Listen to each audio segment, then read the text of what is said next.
RDPS. Unité, démocratie, progrès. Les cadres et militants du Rassemblement pour la démocratie et le progrès social, en sigle RDPS, ont pensé en cette fin du mois de janvier présenter leurs meilleurs vœux au président du parti, Jean-Marc Tistertikaya. D'entre deux jeux, cette cérémonie d'échange des vœux a été marquée par l'adresse du secrétaire général du RDPS qui n'a pas manqué de souligner les victoires remportées au cours de l'année 2023 et les défis qu'il faille relever pendant l'année 2024. Cette cérémonie me donne l'occasion de saluer les efforts que ne cessent de déployer les uns et les autres dans les 12 fédérations pour maintenir le parti en éveil. Cher Président, sous le bénéfice de la paix consolidée, l'année 2023 a parachevé le calendrier électoral enclenché depuis 2021 avec l'élection présidentielle qui a consacré la brillante réélection du président Denis Sassou Nguesso. 2022 a connu les élections législatives et locales et 2023 les sénatoriales. À toutes ces élections, le dynamisme de notre parti, le RDPS, a drainé des résultats satisfaisants. Dans l'ensemble, le RDPS a inscrit 27 conseillers, 2 députés et 3 sénateurs, dont un d'entre eux, membre du bureau du Sénat, un secrétaire au bureau exécutif du conseil départemental et municipal de Pointe-Noire, etc.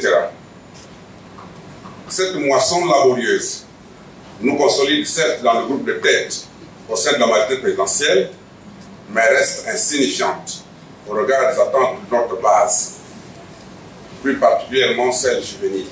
Dans la même veine, les élus nationaux et locaux venus des différents départements du Congo-Brazzaville ont été présentés au public. Une manière de dire aux plus sceptiques de la scène politique congolaise que le RDPS, contre vents et marées, conforte sa 2e place au niveau de la majorité présidentielle. Puis, dans son message, le président Jean-Marc Tistertikaya s'est réjoui des batailles remportées par le parti lors des échéances locales et sénatoriales, tout en invitant les uns et les autres à redoubler d'efforts pour une meilleure cohésion au sein du parti.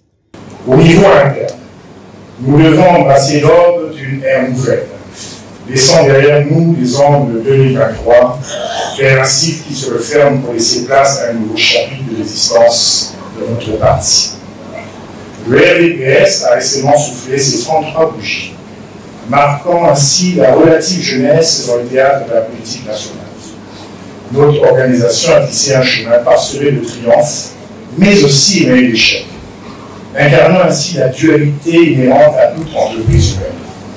Ces échecs, scrutés et critiqués avec ardeur par certains de nos militants, se dressent tels des miroirs reflétant la nature complexe de notre lutte. Cette pérennité, nous la devons à nos militants, avec une mention spéciale pour les jeunes et les femmes qui ont joué et jouent un rôle prépondérant dans cette police. Cette réflexion nous amène à conclure qu'un parti politique sérieux se doit d'entretenir un dialogue constant avec sa base, reconnaissant ainsi que les jeunes et les femmes ne sont pas seulement l'épine dorsale démographique de notre pays, mais aussi celle de notre parti. Que cette année 2024 soit le théâtre de la réalisation de vos aspirations les plus profondes. Ce moment d'échange des vœux aura été une bonne occasion pour les cadres et militants du RDPS de se serrer les coudes afin de traduire dans les faits le message véhiculé par le président du parti.